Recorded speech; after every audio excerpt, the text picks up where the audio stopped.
Thank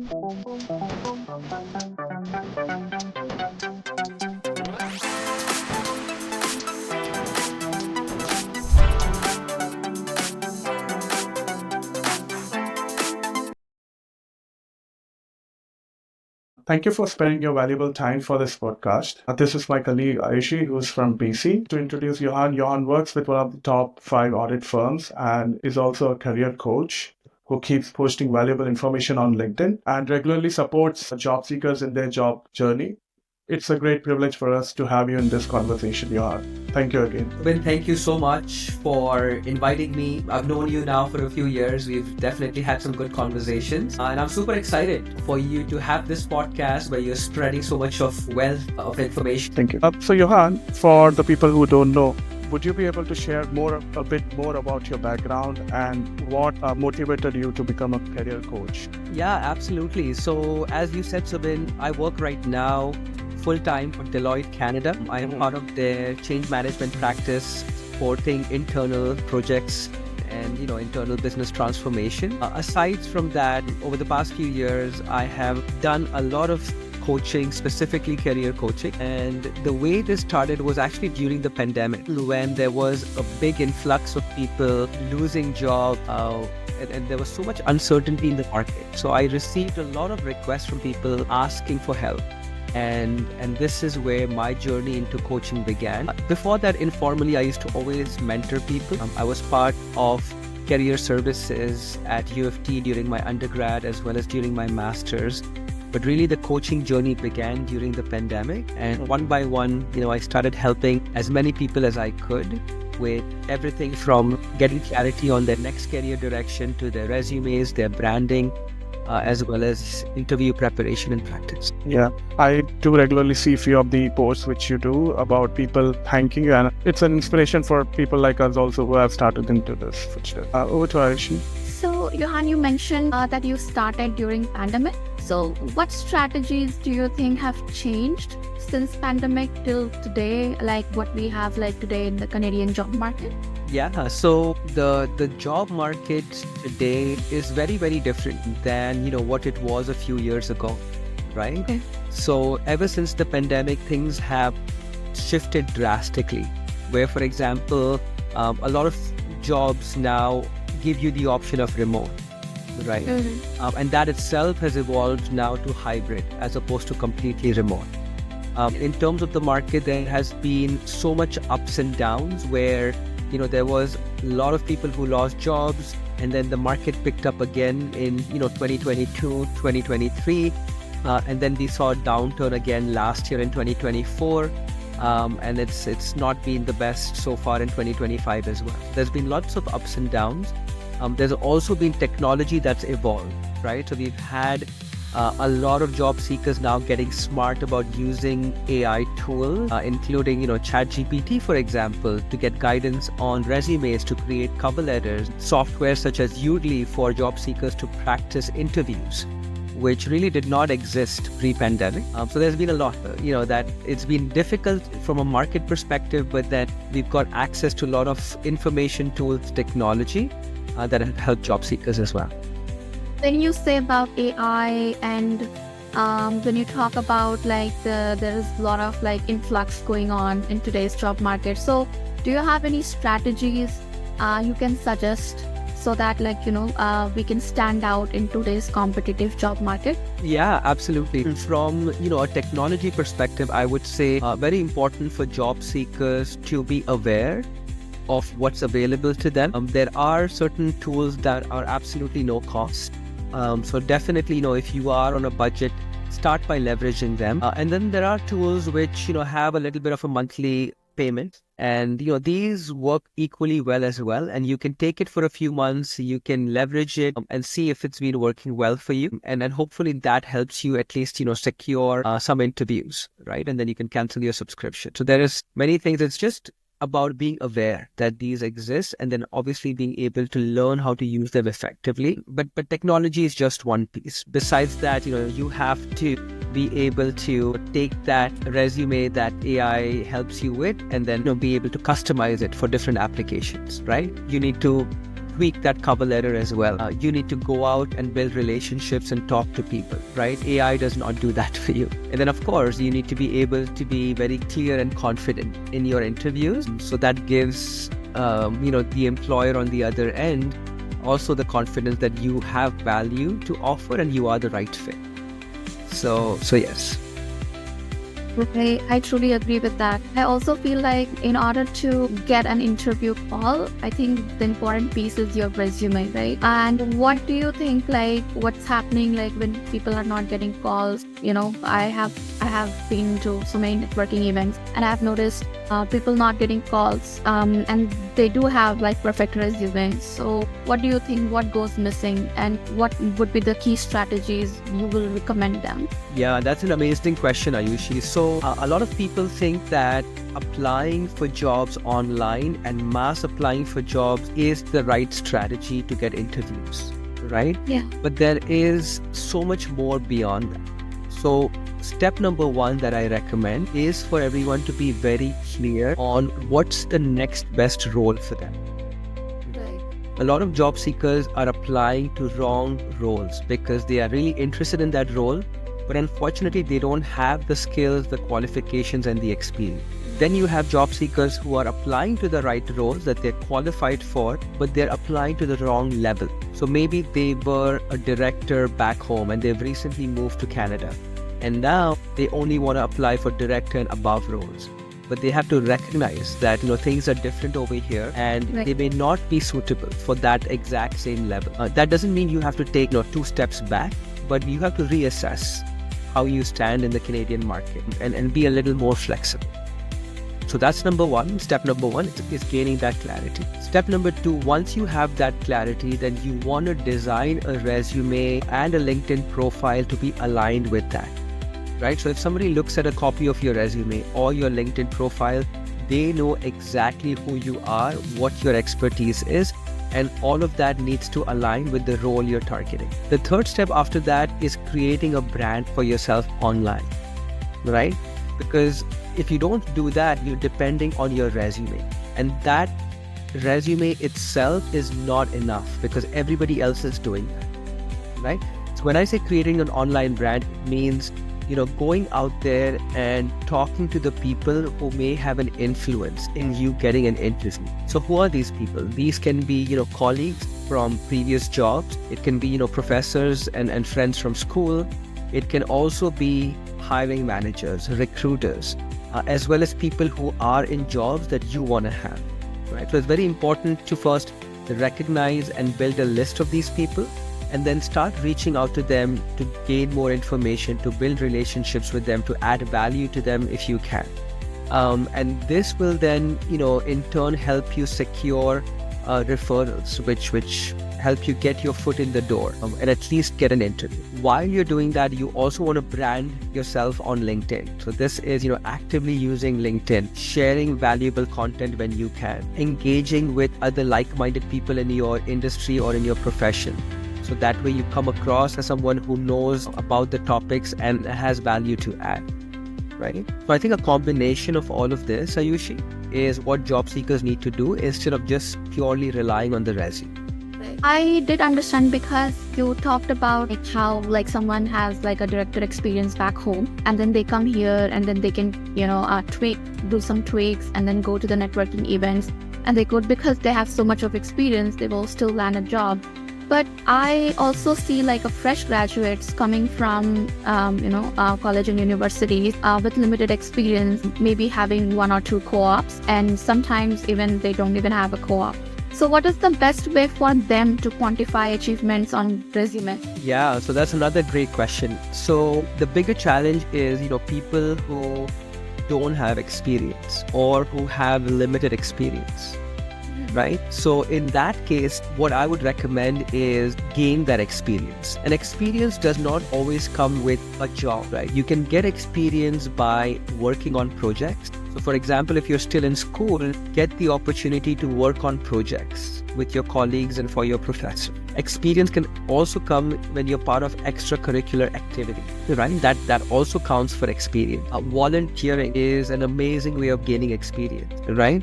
serving your community, right? Because you can easily, build a lot of required skills such as, coordination, relationship building, project management, analyzing data, which are all transferable skills for a lot of the jobs out there. And then, of course, if you have the opportunity, go for a co-op or an internship, right? At the end of the day, employers want to see that you have the skills and you've had the opportunity to use those skills, right? So it's not just about having skills through regular education, but the application of skills is what they're looking for. And once you have that experience in whatever shape or form, it's important to be able to quantify that experience as well, right? So not just saying, I project managed, but tell us, what kind of project was it? What was the budget for that project? How many stakeholders were impacted, right? Were you able to complete that project before time? And if so, it maybe resulted in some savings for the organization. So to your point, there are ways, it's just you have to be creative in how you do it. Thank you for sharing that, Yauhan. Over to you, Subin. Yeah, thank you. One of the questions I got from few of the international students was that even though they are optimizing their LinkedIn and their resumes, still they are not getting called. So what could be the major gap in such kind of situations? I know there are hundreds and hundreds of people applying for a single job right now because we see that regularly. But what do you think as a career coach, the main gap? Yeah. So I get this question a lot as well, right? That Yauhan, I have a strong resume, I have relevant experience, I have quantified my resume and I've tailored it to the role, and the same for my LinkedIn profile, right? Now, in some cases, they think they've done it the right way, but when I review it, it's not done properly, right? But let's say it has been done properly. Right? And even then, people struggle with interviews. And the reason this happens, Subin, is because there is so much competition out there, right? There are hundreds of people applying for the same job. And out of the 100 people, 50% of them, I would say, has a good resume, has a strong resume, has a good, completed, optimized LinkedIn profile. Interviewers don't have the bandwidth to interview all 50 of them. Right? So then they have to be selective and maybe call 5 to 7 of those 50 for an interview. How do they decide that? And this is advice for job seekers. How do they decide that? Well, first they look at internally. Are there candidates internally? Right? And they give them priority because they've already been with the organization. They understand, the company, the culture, the ways of working. Now, as an external job seeker, you can't really do much about that because you're external. Right? The second profile they would prioritize are referrals and recommendations. And this is where if you know and if you've built a relationship with the key people in the organization, automatically your profile will get pushed to the top. Right? And they would most likely interview you first if you're qualified for the role. Okay. And then I would say the third option is, if you don't know directly the influential people, even if you know somebody working over there who can put in a word for you, right? That makes a difference as well. So again, resume, LinkedIn, sometimes is not enough, right? And this is where your relationships and your connections really matter. And I always emphasize, once your resume, LinkedIn are done, put that aside for a little bit, right? And focus more on these networking and on building relationships. And I was also thinking maybe the faster you apply, the chances are more because if the company is not using an ATS, it might have a pile of like 200 resumes and they might only go for the first 50 for the initial scanning, right? That could be also. There's something called, the first move advantage, which is actually very, very true.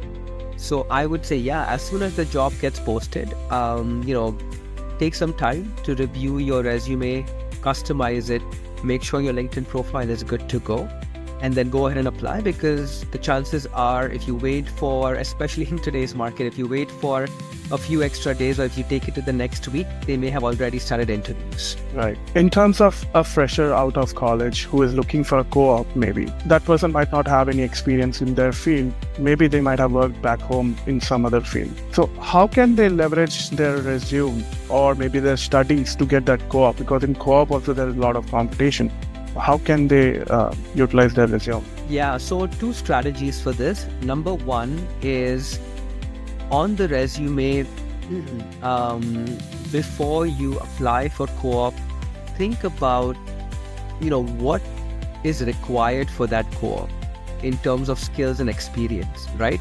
And if you don't have the chance to have experience, think about the skills required and the work that you've done either on projects or volunteering or whatever it is, and what skills can be transferred over to this job. So that way, you may not have a lot of experience or no experience to show, but you still have some skills.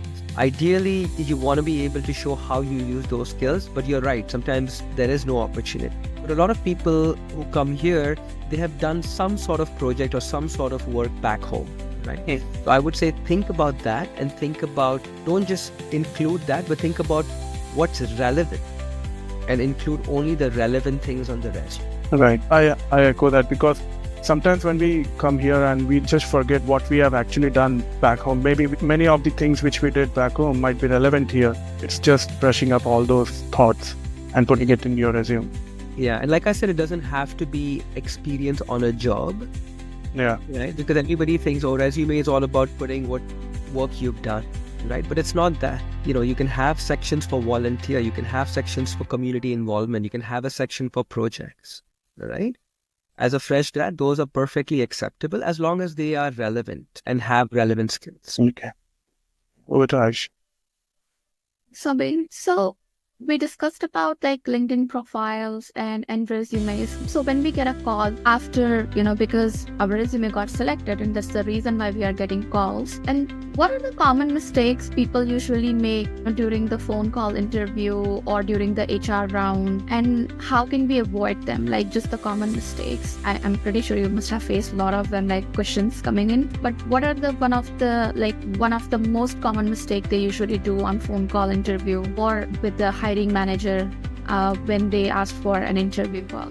Yeah, so if I look at the first round interview, and the first round interview is typically not with the hiring manager, the first round is with the recruiter or someone from the HR team. So the biggest mistake that I see people make is not being prepared, right? So they do not take the time to really prepare and practice. So what do I mean by this? So when I say prepare, you really want to do some research, and you want to research three things.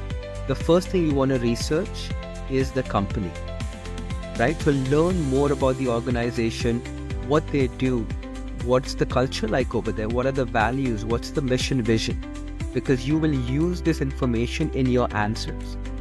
So inevitably, one of the questions that would come up in your first round is, why did you apply for a job with us, or why are you interested in working for us? And if you haven't done your research on the organization, it becomes very tricky to answer that question. The second thing that people don't research on is the role itself, right? And in most cases, you will have a job posting with the details of what's required for success in that role.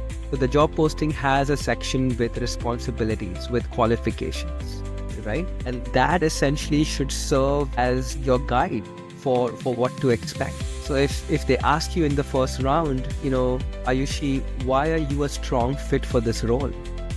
Or what makes you the ideal candidate, right? In that question, you're not just rambling about all of your achievements. In that question, you're specifically telling them that, I have done my research on the role. I can see that these are the 5 things you really are looking for in your top candidate. And now let me tell you that I've done this and I've done it successfully. And then you give an example or 2 examples of that, right? And the third thing is researching the interviewer. So any good interview that you have, you will have to build good rapport with the interviewer, right? So it's not just about showing up and sounding robotic and memorizing your answers. People want to be able to build a connection with you. And how do you build a connection with someone? Well, you build a connection by taking interest in that person. By finding out, how long has this person been working over there, right? Where did he work previously? Where did he go to school, right? What's he, posting on LinkedIn? What are his areas of interest? Where does he volunteer or she volunteer, right? So if I was to point out one thing that people don't do is this research and preparation. Thank you for bringing that up about the networking, like doing, sending, recruiters a message. But then there are Also, like, I get requests where people don't even know what to write to these recruiters. They just send a random message and they won't accept, right? Because these people don't even know who they are. And recruiters do get like a lot of messages every day. So what do you think that will be an ideal approach to, to send a LinkedIn request to a recruiter? Yeah, so this is a good question, and one that I get asked a lot as well is, how do I approach a recruiter? Because when you approach a recruiter, the recruiter and you both know that you're approaching them for jobs, and that's perfectly okay. It's okay to know that. Now, when you approach a recruiter, the first thing I would recommend is see if you know somebody who knows that recruiter. And if so, I would ask your colleague or your contact to make a soft introduction for you. Now, if that's not an option and you don't have any common connections, then yes, I would reach out to the recruiter directly. When you reach out to the recruiter, you want to be strategic about how you do it, right? So you don't want to send them a very long message telling them everything about you, right? At the same time, you don't want to send them a message where you're not getting to the point, where you're just like, oh, it's, I find your profile very interesting and I noticed this and I noticed that, right? So either extreme is not good. What I would recommend is when you reach out to them, start off by saying, I came across your profile, I found this quite interesting on your profile. So that way they feel that, he's going beyond just reaching out to me for a specific purpose. But that's just one line. After that, you really want to get to your point. And your point being that I came across this opportunity. I did take some time to research what's required for success in this role. And I'm confident that I have all of the skills and experience to add a lot of value to the team. Most recently, I've done these 3 things that I feel would add a lot of value. Would love to have a conversation with you to discuss further, right? Now what you're doing is you're telling them that I came across this role, I've done my research, I know what's required for success, and let me show you 3 quick bullet points of my recent achievement that tie back into the role, right? And then the end is also important, right? Would love to chat with you further whenever time permits. Versus saying, here's my resume, can you review it for me? Or can you refer me to the hiring manager? Or can we please interview, right? That's being a little too direct. Yeah. That's what I would say. Ideally, you want to start connecting with recruiters before job openings. So what I would suggest is think about what companies do you want to work for and departments within those companies you want to work at. And then start thinking about, the recruiters that work over there and building some connections and relations. Thank you so much, Yauhan, for sharing that. Over to you, Subin. Yeah, thanks, Aayushi. Actually, I agree to your point because one of the podcasts which you did with someone, I remember a long time back, and that's something I have been flowing to other mentees with whomever I talk, that don't start your networking when you need a job, but start it prior to that. Sort down your companies which you plan to apply for in the long term. Try reaching out to talk to them, have a coffee chat. Then when a role comes in, you can at least go and ask them. But having a prior connection with that would really help them to strategize their way into that organization. Yeah, one point, and you make good points over here, Subin. So one thing I would add is a lot of job seekers spend a lot of time messaging recruiters and try to build relationships with recruiters. Now, there's nothing wrong in doing that, but I would say the success rate of that is lower compared to if you just reach out to someone in the team or if you reach out to potential hiring manager. And the reason for this is because recruiters get the maximum number of messages, right? And even though you may have the best intention and the best message, they don't have time to have coffee chats with everyone that reaches out to them. On the other hand, if you reach out to a hiring manager, they may not get as many messages because people may not know that person is a hiring manager. Or if you reach out to somebody on the team, again, the volume of messages they get is significantly less than a recruiter, right? So be prepared for that. Most recruiters will, not get on a coffee chat with you unless you really convince them in your message or you know somebody who can connect you with them. So if that's happening for you, don't worry about that. Reach out to hiring managers and other professionals because at the end of the day, they can also help you to connect then with the recruiter after you've built a relationship with them. Right. Great point.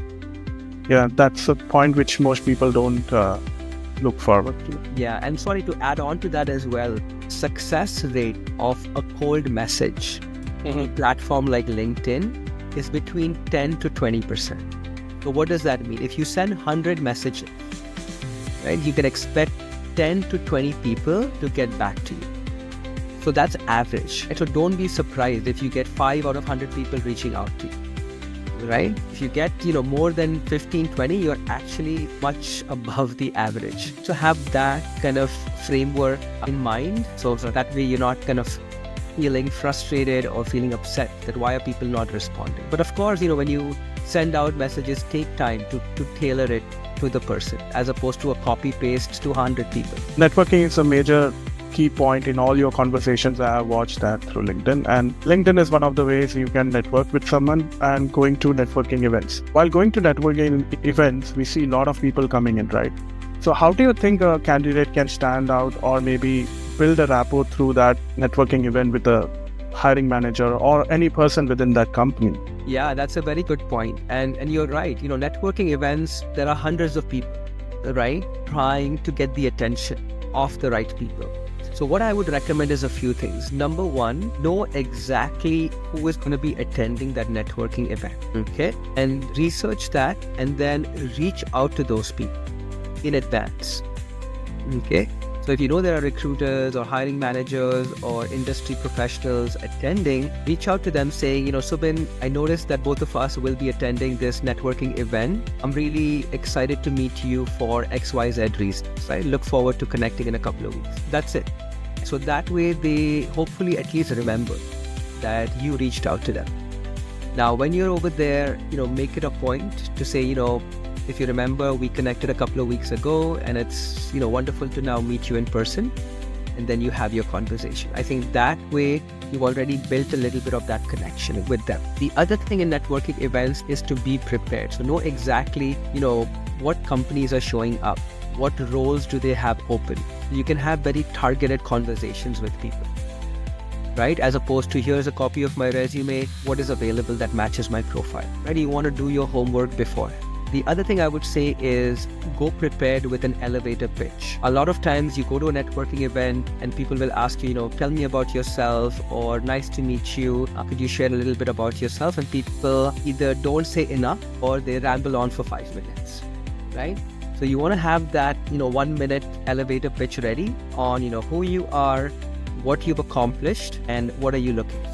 Right. So it's very clear. If you're someone who's not comfortable with big crowds, see if you can go with someone like a friend. So that way it eases your nerves going in there.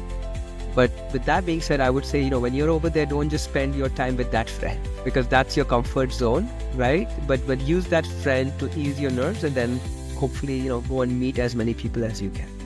Great point. In terms of these timings, one of the questions I have is we encourage people to use STAR method in the interviews, right? So what do you think, what is the time duration for a question to be answered? Is it 1 minute, 2 minutes? What should we target for? Yeah.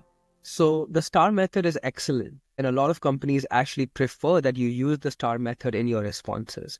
Now, one mistake job seekers make is they use the STAR method to answer every question. Right? And it's not something you use for answering every question. For example, if somebody asks you, tell me about yourself, or why are you interested in this role, or why do you want to work for this company, or what are your salary expectations, right? You're not going to use a STAR method for that. So when do you use the STAR method? You use the STAR method for behavior-based questions. So this is basically a question that starts with, tell me about a time, or tell me about a situation.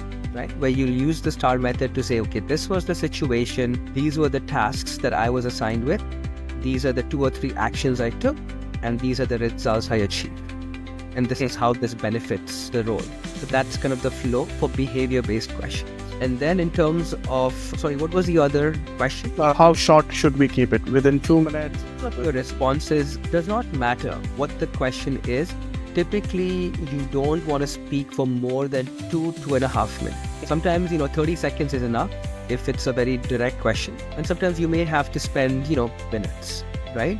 but I would say no more than 3 minutes. If you're going over 3 minutes, you're basically rambling on, or you're giving too much information that is not required. So you can stop at 2.5 minutes, and you can always ask them, is there anything that you'd like me to add on, or is there something you'd like me to clarify? If they want to hear more, then you can add on to that. Okay, makes sense. Yes.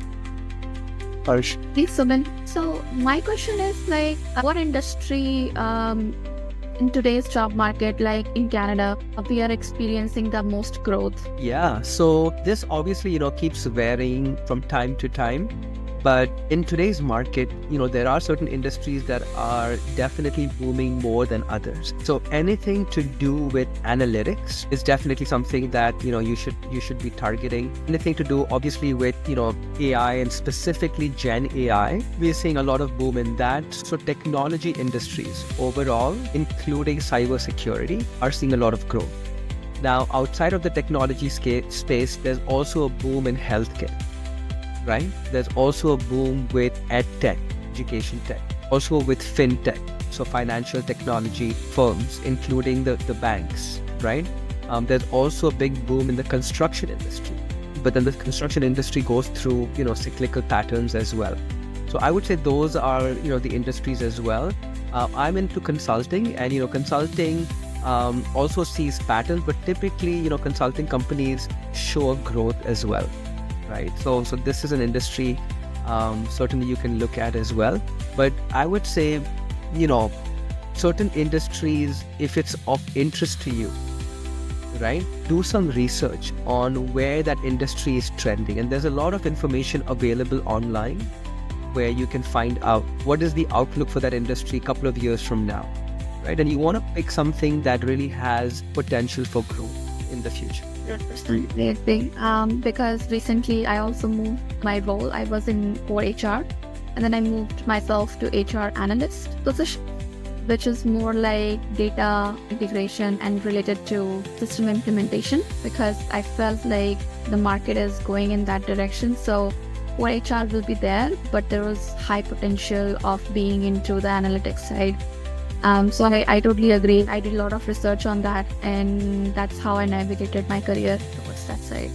Yeah, you're absolutely right. People want to be able to see numbers and metrics, and they want to be able to make data-driven decisions, as opposed to making, decisions subjective, right? So analytics is definitely a big hot area. And then you see, a lot of people wanting you to be using reporting tools as well, right? So for example, Power BI is very much in demand, to give you an example, right? So yes, I think you've picked the right path for yourself. Thank you, Yauhan. Over to you, Subin. Yeah, and I think one of the key points, like process optimization, that is something every organization is looking forward to right now. Everyone wants to improve their processes, move from paper to paperless. There are a lot of things going on right now. Yeah, it's interesting you asked me this question, because a lot of what I do at Deloitte is heavily based on process optimization. So a lot of what we do is every little while, we assess a team to see if their processes are truly optimal and streamlined. If we have, the right resources allocated to those processes. Are we leveraging technology? So it's not just about moving, manual processes to systems, but then also if you have systems in place, is there automation built into that, right? And are you using the systems in the most efficient and effective way possible?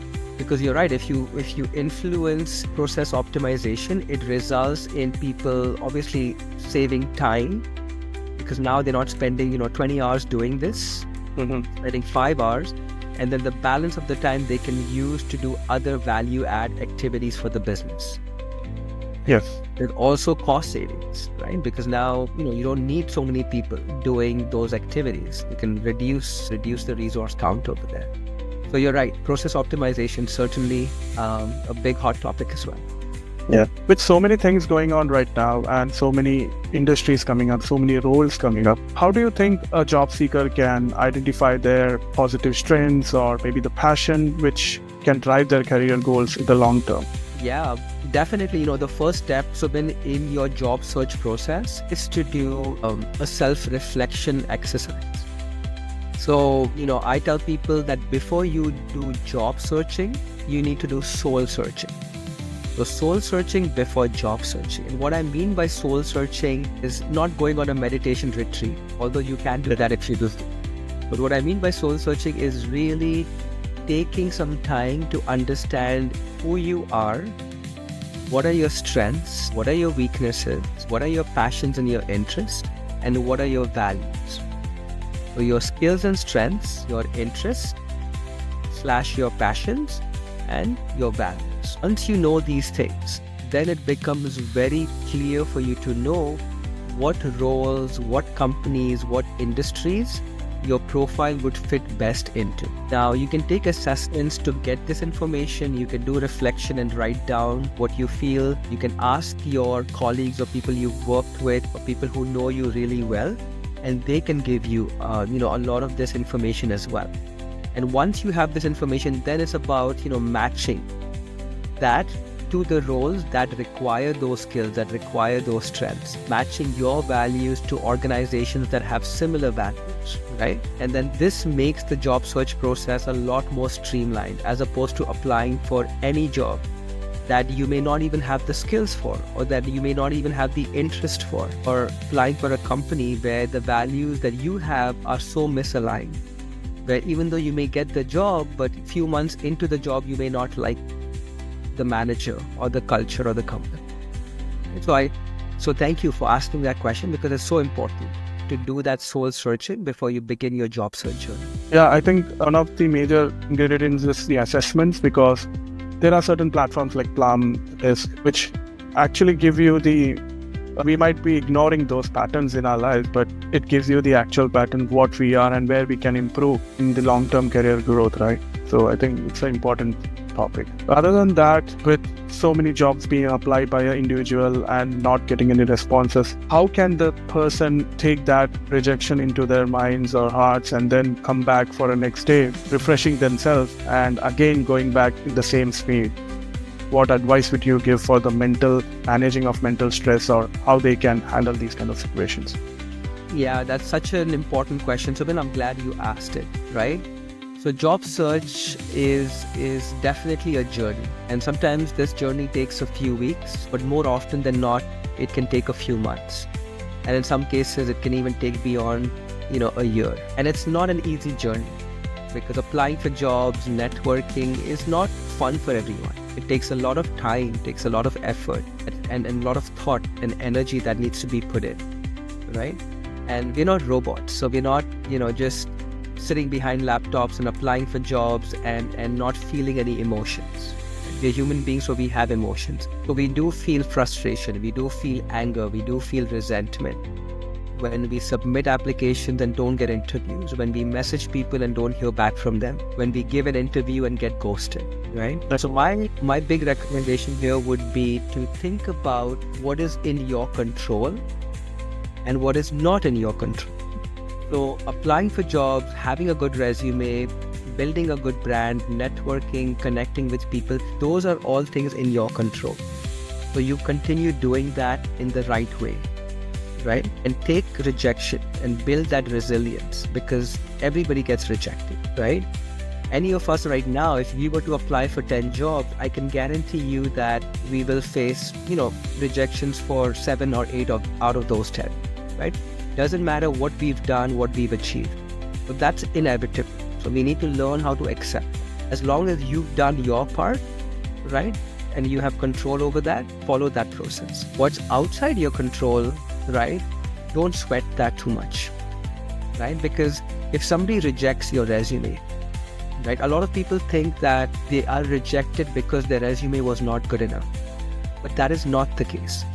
They get rejected because, number one, the recruiter went with an internal candidate, right? And they did not even look at your resume. You could be rejected because the role got cancelled and the recruiter is not communicating that with you. You could have got rejected because your profile was good, but it was not as good as somebody else's.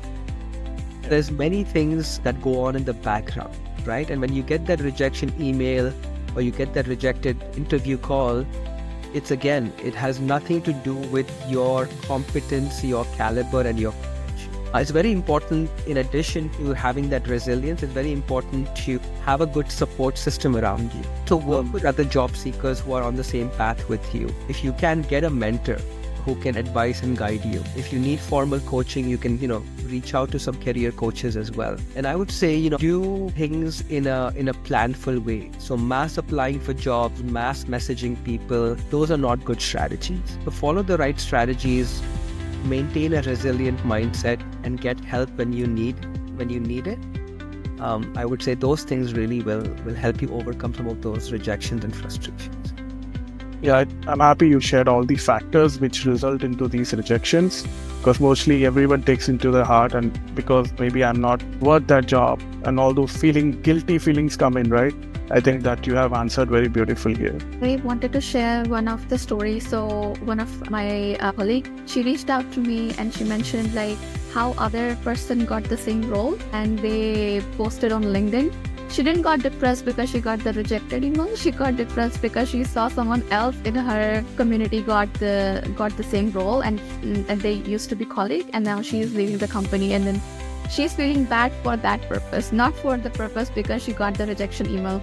So how do you recommend, or what do you recommend to people who actually get affected by other people's journey? Yeah, so this is so difficult, right? Because as human beings, inevitably, we are looking beyond ourselves. We're not just, siloed and focused on ourselves. We look at what other people are doing. We look at what other people are achieving. And especially in this case where it was a colleague, it's very hard to not compare. It's very hard to not feel bad for yourself or feel jealous, right? So again, these are human emotions that don't change overnight, but you need to make it a habit of, again, focusing on what's best for you and putting in that effort. Right now, and also not having any bad feelings or ill intentions for other people, right? That job was destined for that person. They put in their hard work and the recruiter felt that they were the right fit, right? Again, that does not mean that you're not capable. All that means is you're not as good of a candidate as that person, but for that specific job. And that's again the recruiter's opinion, right? Maybe if you had a different recruiter, they might have selected the other colleague, right? Or if you applied for a different job, you might have been selected. So I know it's hard to not feel jealous, and because we all are trying to, do the best for ourselves, and we have so much expectations from society, from our parents, right? But yes, always try to be inspired by people. Yeah. Right? As opposed to kind of seeing, feeling jealous or feeling ill about somebody else. Mindset never helps. Yeah, maybe that person could reach out to the colleague and understand how their resume got reflected, right? Absolutely. That could be a better You input. should definitely follow up and ask for feedback. Not say that, why did you select that person? I had everything that they have, but more so about, what was it about my profile that was maybe a little bit short in terms of what you were looking for. Right? So always do that. Just tell them that I'm just looking to improve my profile, my presentation, my approach. So anything that you give me, even if it's 1 or 2 sentences, will really help me in my job search. Right? I also have another question, that is, you can share a memorable success story from one of your clients that would inspire our listeners. Yeah, there's so many stories. I'll tell you one, right? So had one who was struggling to get a project management job, right? And they had project management experience, and for some reason, even for a junior project manager, project coordinator roles was really hard for them. So what we did is came up with a plan on, how can we really increase this person's visibility? Because applying for jobs was not working out. So we did a couple of things. We had this person join the PMI. They started automatically then building relationships with key people over there, volunteering their time over there. It also took up a non-paid project management role, right? Which also then started showing more experience, because all of their experience was from back home. Within 4 months of doing this, she was able to land multiple interviews. Some interviews came from the relationships she built at PMI and those people referring her. And then some other came from her volunteering, right? So a lot of job seekers when they don't get interviews, they just keep applying more and more and more. They hope that works. Now, in some cases that might work, but if something's been not working for a long period of time, you obviously want to try something different. And there are many avenues for you to do different things, but the goal really should be to build relationships with people, to connect with people, because that is the best shot at getting an interview. Not your resume, not your LinkedIn, not coffee chats, which are, very formal. It's about relationship building, especially when you join associations, when you volunteer. People get to know you, but they also get to see your work. They can actually vouch for you. It's an example. Yeah. Thank you so much for sharing that. If you could just give like one key piece advice to someone navigating their career journey in Canada, what would it be? Yeah, so my piece of advice would be, there is a lot of competition going on in the market. It's a tough market out there. Rejection is inevitable. But for you to be successful in your job search, you really have to change the way you think. You really have to think about how will you achieve your goal despite all of these obstacles? How will you achieve these goals despite being frustrated and upset every single day? And I would say, if something that you're doing is not giving you results, think about alternative options and don't wait too long to do that. So follow an approach, and if it doesn't work for a few weeks, think about other different things. And you always want to have more than just one strategy to be able to achieve your goals. Final thing I would say is get help and get support as well, because more often than not, you only know what you know, but when you connect and talk to people, they learn so many different things that you can put into application, and that might help you.